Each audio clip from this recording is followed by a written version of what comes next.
Fala galera do canal, eu sou o Vitor Alisson, seja bem-vindo ao canal Trilha Sênior. No vídeo anterior a gente falou muito sobre structs, passagem por valor, por referência, entendeu a dinâmica de como funciona structs, receivers e ponteiros e tudo mais. Além disso a gente explorou também as definições formais que envolvem struct no comparativo com O. Fez um link em relação a isso também que é bem bacana, envolvendo as três dimensões ali que definem normalmente uma struct ou um objeto ali padrão em linguagem orientada a objeto e tal. Bem interessante, tá? Então recomendo muito que você veja o vídeo anterior. Eu diria, inclusive, que o vídeo anterior, linkando com a parte de concorrência, que a gente vai ver mais pra frente, né? Concorrência no Go e tal, Go Routines, Scheduler envolvendo Grid Thread e tudo mais. Esses dois tópicos, eu diria que são os que existem de mais fundamental ali no Go para você entender bem como a linguagem funciona. E no vídeo de hoje, a gente vai continuar com essa parte, essa dinâmica envolvendo ponteiros.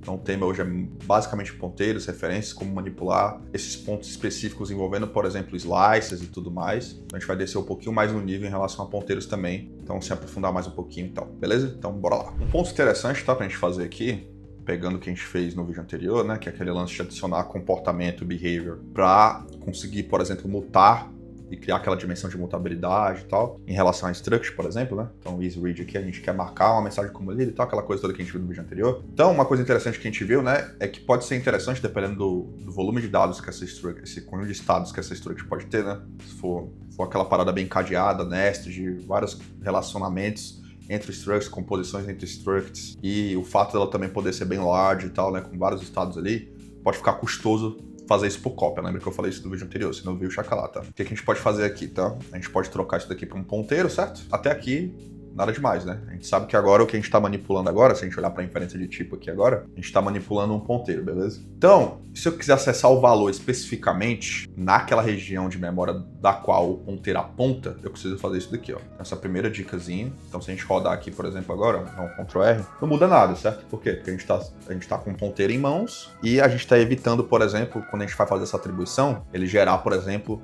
N cópias toda vida que eu precisar usar essa referência do new message aqui. Então, se eu tivesse, por exemplo, um M2 aqui e fizesse uma outra atribuição, ele continuaria apontando, por exemplo, né, para a mesma região em memória e tal. E se eu for acessar aqui e rodar de novo, o efeito colateral é exatamente o mesmo, porque, enfim, né, é a mesma ideia. Então, se eu usar no lugar do M aqui o M2, eles apontam para a mesma região, por exemplo, né, e evita realocar novamente uma nova struct e tal, né. Ajuda até o garbage collector na hora de fazer limpeza de memória e tal e tudo mais, tá?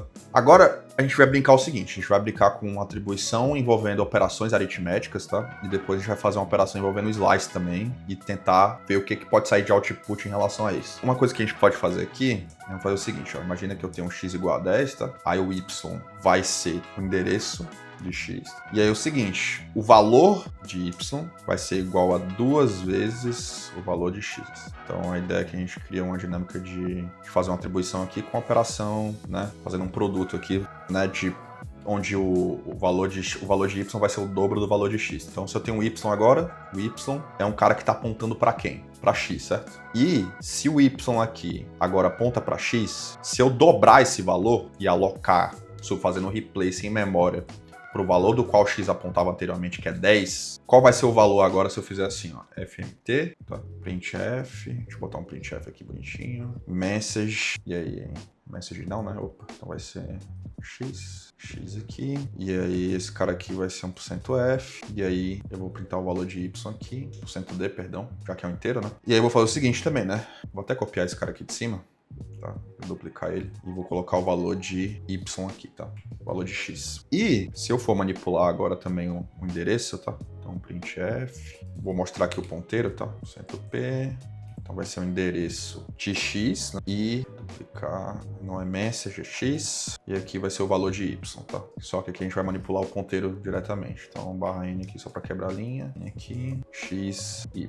O y nem precisa porque ele em si já é um ponteiro, certo? Se você olhar aqui na inferência de tipo, ele já é um ponteiro bonitinho e tal. Então, beleza. Então, agora, a ideia é que você tente adivinhar qual vai ser o valor de x de y e quais são os endereços que vão aparecer. Vão ser iguais, vão ser diferentes e tal. Exercita isso. Por que eu tô fazendo esse exercício com vocês, tá? De ponteiros. É um exercício também que a galera costuma fazer em C e tal, em linguagens que tem essa declaração explícita de ponteiros e tudo mais. Porque aí você começa a pegar mais a ideia em si do que é referência e do que é valor ligado ao ponteiro, né? Do qual o ponteiro aponta em memória e tal. A gente vai colocar um breakpoint bem aqui, né? Vamos analisar aqui, ó. Ctrl D. Então, se a gente olhar aqui, ó, x é igual a 20, y é igual a 20, certo? Se ambos são igual a 20, qual é a conclusão que você tem disso?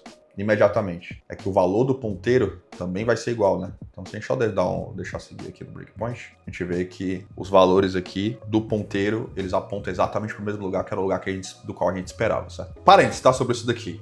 Qual o problema de você usar ponteiros e coisa do gênero? Você tem que ter muita preocupação por conta de data race, né? Você pode gerar uma condição de corrida de maneira muito easy, se você estiver, por exemplo, manipulando ponteiros em funções diferentes que estão fazendo uma operação, por exemplo, concorrente em cima daquele ponteiro. O Go tem construções envolvendo concorrência, coisas similares ao que você costuma ver, por exemplo, com controle de concorrência em linguagens procedurais como C, só que de uma maneira muito mais alto nível, tá? E abstraindo bastante com o scheduler envolvendo green threads e tal. Mas já fico adendo de que quando você fala de ponteiro, já sabe que você pode ter condições de corrida e tudo mais, beleza? Outro ponto interessante também, tá, pessoal? Além dessa manipulação aqui, tanto aritmética como, enfim, né, como a gente viu aqui fazendo operações com esses ponteiros e tal, a gente brincar com slice também e ver manipulação de referência em cima disso. Então é interessante. Então eu vou criar um mais slice aqui com inteiros, tá? Você com os números pares. Então lembra, tem um vídeo também sobre como se constrói loops, como se trabalha eventualmente com slice, fazendo operações com a biblioteca úteis também de slice e tal. Vou pular essa parte, tá? Porque lá a gente já viu em detalhes. Vou fazer um for aqui, tá? Eu vou tirar o i aqui, vou precisar só do valley, tá? V++, esse V++ é de valley, então o índice aqui eu não vou precisar considerar, então eu tô iterando sobre o slice. São 4 elementos, né, nesse slice, vai de 0 a posições indexadas de 0 até 3, tá? Aí qual a ideia? A ideia agora é, se eu fizer isso daqui, vou colocar um pente-ln mesmo, mais slice. O que você acha que vai acontecer? Você acha que esse V++ aqui muta o valor desse slice especificamente? Então, se eu passar por aqui, entrar aqui, eu vou ter uma mutação aqui ou coisa do tipo? Ou não, né? A gente vai rodar agora para ver. Vou nem colocar um breakpoint, deixar o pente-ln rodar aí. Então, a resposta é não, certo? A gente já sabe que quando a gente está iterando sobre um slice, ou mesmo sobre um array, etc., a gente sabe que a gente não está manipulando a mesma referência em memória. Se eu quiser manipular a mesma referência em memória, eu tenho que fazer algo do tipo assim, ó. Aí sim, eu posso colocar um i aqui, e aí eu posso usar o meu mais slice ali em cima, ó, e passar o i aqui, e aí fazer mais. Se eu fizer isso, agora sim, eu estou usando a minha referência, né, navegando pela essa referência aqui, e na posição indexada eu vou fazer o mais. Então todo mundo vai virar um número ímpar, né, no caso. Se a gente rodar, ó, então 3, 5, 7, 9, beleza? Então, galera, no vídeo de hoje foi mais pra gente ter uma noção mais específica de como, em pontos particulares, né, do Go, de como funciona aqui essa manipulação de ponteiros, de referência, o que é transformado e não mutado em memória e tal. Lembre também do garbage collector do Go, que faz parte do runtime do Go, né? O runtime do Go é bem mais simples do que vários runtimes usuais aí conhecidos no mercado, seja Java, JavaScript, Python, etc. Mas tem esses construtos também para agir e você não precisar se preocupar, por exemplo, em ficar fazendo malloc, ou operações parecidas de alocação dinâmica de memória e tal, liberar memória e coisa do tipo, né, que acaba gerando problemas também bem conhecidos em computação em geral, tá? Então, essa era a ideia do vídeo de hoje, só se aprofundar um pouco mais, beleza? Tamo junto.